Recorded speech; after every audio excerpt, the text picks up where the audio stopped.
Then finally, I want to talk about marriage. Now, a couple years ago, I was having lunch with a brother deacon of mine up in the Seattle area. I live in Portland. Seattle's about 3 hours north of where we live. And he lived in a town that was about another hour west of Seattle. I was in a neighboring town giving a parish mission.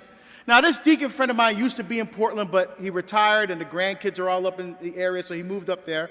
And we were having lunch, talking about music in his new parish. And so as we're talking, a waitress, not our waitress, another waitress comes over to our table, and she's wearing a wooden cross, not a crucifix, but a pretty large wooden cross around her neck. And she goes, "Excuse me, I don't mean to eavesdrop on your conversation, but I heard you guys talking about music. Are you musicians?" And my brother deacon says, "No, we're actually both deacons in the Catholic Church. We're just talking about music in my parish, which is not too far from here." And he sees the cross. He goes, "Oh, I see you have a cross. Are you Catholic?" She goes, "Oh, no, I used to be Catholic. But my parents got divorced, and my dad moved up here, and so I wasn't getting along with my mom, so now I live with my dad. My dad doesn't go to church, so I don't go to church." And so my brother deacon says, "Well, Deacon Jack," he said, "well, you're more than willing to come to my church. It's not too far from here. We'd love for you to come and visit us." And she's like, "Oh, okay," very polite. Then she pauses. Then she says, "Can I ask you guys a question? What do you guys think about gay marriage?" So Deacon Jack takes a sip of his coffee, looks at me like, "Your turn," Because up till now, he was doing all the talking, right? So I said to this young lady, I said, "Look, what is marriage? Literally. What is marriage?" It comes from the word matrimony, matrimonium in Latin. Matri is a derivative of the word mater, which means mother, and monium is a suffix ending in Latin, which means the state or condition of something. So pandemonium is the state or condition of chaos and disorder. Matrimonium is the state or condition of motherhood. So marriage literally means the state or condition of motherhood. So if you want to change or redefine marriage, you have to change what those words actually mean. Who has a right to change what words mean? So basically, my name, Deacon Harold. Deacon, diakonia in Greek means servant. Harold comes from Old English Heribald, which means mighty in battle. If you read Beowulf, you'll see the name Heribald in there, Harold. So my name literally means the servant who is mighty in battle. What if someone said, "Your name no longer means that, it means parked across the street"? Who are you to arbitrarily change what words actually mean? Well, what is that? It's a form of eisegesis. You're now making something mean not what it really means, but what you want it to mean. That's what the Supreme Court did. They basically said this. What is this? Oh, no, it's not. It's Pepsi. See, what you thought was water from time and eternity, I am now redefining and telling you that this is Pepsi. What is this?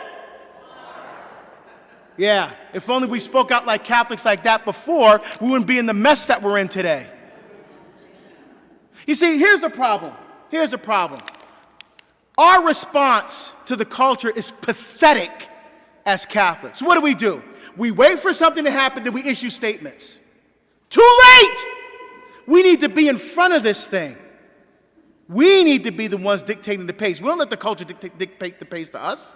Jesus didn't come to this earth and die so his changes could be changed by the culture. Jesus came to transform the culture with his truth.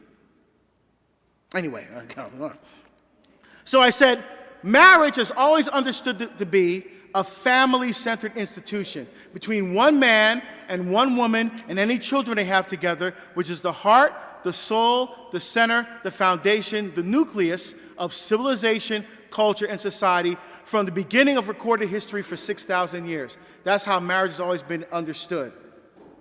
And what we're doing in this culture, we're moving from a family-centered institution to an adult-centered institution, where it's merely a public recognition of a relationship between two people, or even people and objects. So it's not like man and man, woman and woman. In Seattle, for example, there was a woman who attempted to marry her apartment building. Google it yourself. There was a guy in Japan who spent $14,000 on a wedding marrying a hologram. A hologram. There was a woman on live television in the Netherlands who attempted to marry her dog. The dog was dressed in a tux. She was in a wedding dress, and on live television attempted to marry her dog. We are mocking God up one side and down the other. Instead of being made in the image and likeness of God, we're trying to reform God into our own image and likeness. That's what we're doing. So I said, marriage, therefore, is of public interest. That's why the tax laws are written the way they were. Why? Because of what that institution of marriage does for all of society. Because either whether you're married or not, the institution of marriage benefits every single person in society. This relationship between two men, two women, people, and objects benefits no one except those people. So if people want to have an alternative lifestyle, whatever, that's their business. But the government should not be involved in people's personal lifestyle choice decisions. The government needs to be about the public interest, the good of everyone, the common good, not just the needs of specific individual people. Because when that happens, you know what we get? Slavery. The Dred Scott decision in 1857, Dred Scott versus John F. Sanford, said that black people were property and not human beings. In fact, the head judge said that black people were considered so far below the scale of created beings that they were never thought of or spoken of except as property. That's what happens when you cater to slave owners and not what's the common good for everybody. That's what you get. So she says, well, people have rights. They have a right to have, I said, like, for example, they have a right to have children, she said. I said, whoa. I said, hold on. No, children are not bargaining chips that people have rights to. I said, a child has a right to a mother and a father. That's what children have rights to. I said, plus they can't even have kids. Oh, they can do in vitro. Oh. Do you know what in vitro fertilization is? No. I said, let me give you a quick breakdown in vitro 101. They take now, when a girl is born, on the day she is born, a girl has in her ovaries all the eggs she will have for her entire life. A woman's body does not produce more eggs. On the day she's born, she has all the eggs she will ever have for her entire life in her body. When her period starts, the body releases one egg, and if the egg doesn't get fertilized, it washes out with the next period. That happens for her entire life until menopause. So what happens is they give her an artificial hormone that stimulates multiple egg production. So the ovaries are releasing more eggs. They take those eggs and put them in a dish. Then they get a sample from the man that may or may not be her husband, and I'll just leave it to your imagination how they get that sample. And they mix them together and they create children. Zygotes, blastocysts, embryos, whatever you want to call them, they're human beings at an earlier stage of development. We have names for human beings at all stages of development, right? We have infants, toddlers, what's the new one now? Tween, teen, young adult, middle age, old. And we have names for children before zygote, blastocyst. They're just names for human beings at an earlier stage of development.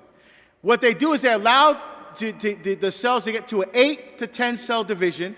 Then they take some of those children, some of them, they implant them in the uterus of the woman. What do they do with the rest of the embryos, those babies?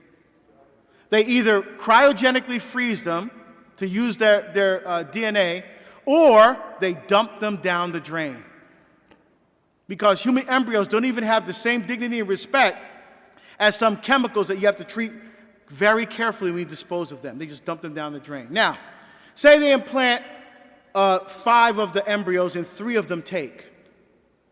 They only wanted one baby, now they're having triplets. Now they have to bring in another doctor to talk about selective reduction. Which of the other two embryos are you going to kill so you can get the one child that you think you deserve? So I said, all these children die so they can get the one they think they have a right to? I said, that's not fair. That's not just. I said, when is it ever okay to take the life of an innocent person? That's not fair or just or right. And they said, then she goes, well, you're black. And black people fought for their rights. So I said, hold on, apples and oranges. I said, being black isn't a personal lifestyle choice decision. Being black doesn't try to attempt to change the definition of marriage from one man and one woman and the children they have, which is the hardcore center society, to a relationship between two people. Being black doesn't change that, apples and oranges. She goes, well, why can't people just accept that people were born that way? Even Pope Francis said, don't judge. I said, okay. If people were born that way, then why did Jesus do any miracles? What? I said, well, for example, a man born blind, he was blind from birth.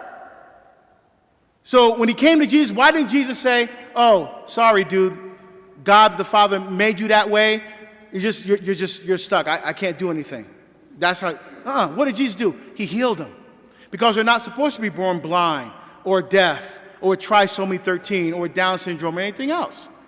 Those things happen because we're still living with the sad and tragic effects of original sin. That's why we have earthquakes and all these other crazy stuff. We're still dealing with the effects of original sin. So you're trying to make the argument here. I say it doesn't work. It doesn't work. So she said, so I said, so Jesus restores people to the nature from what they intended from the beginning.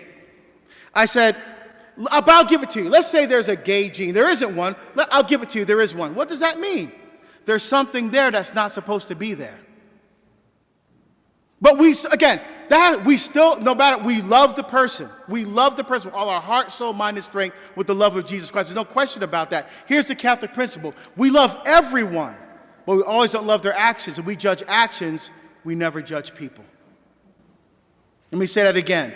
We love everyone, we always don't love their actions. We judge actions, we never judge people. So I don't condemn anyone that same-sex attract. I love them with all my heart. But I cannot approve of their actions that they're taking. Like, for example, my son. I love my son with all my heart. If he went to rob a bank and kill someone, he's going to jail for the rest of his life. I will still love him totally unconditionally, but I cannot approve or condone of his actions. And she goes, well, you keep talking about all this stuff, nature doesn't mean anything. Like, what she meant was natural law. I said, really? I said, let's do this. Let's take all of our same-sex attracted brothers and sisters, brothers, and put them on an island. Then 50,000 miles away, take all of our same-sex attracted sisters and put them on an island.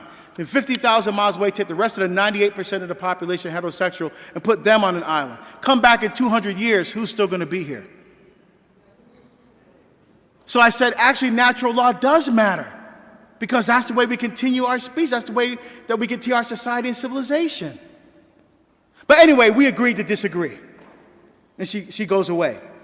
But here's the awesome part, and I'll end with this. We finished our lunch, we go to pay, and I said, you know what, Deacon Jack, let me go find this young lady. So I went and found her. I said, look, usually when I talk about this issue with people, they're very nasty. They may call me names, they make fun of me, but you didn't do that. Even though you disagree, which is fine, I said, you were very respectful. And I just want to thank you for that. And I went to shake her hand. And she shook my hand. She goes, you know what? You're the first Catholic I talked to about this who didn't go ballistic. Then hand to God. She turned to Deacon Jack. She said, can you please give me directions to your parish? Now, why? See, because the truth, young people, their hearts are craving for truth. And it's not truth, it's not a philosophy or a concept. Truth is a person. Jesus Christ says, I am the way, the and the life.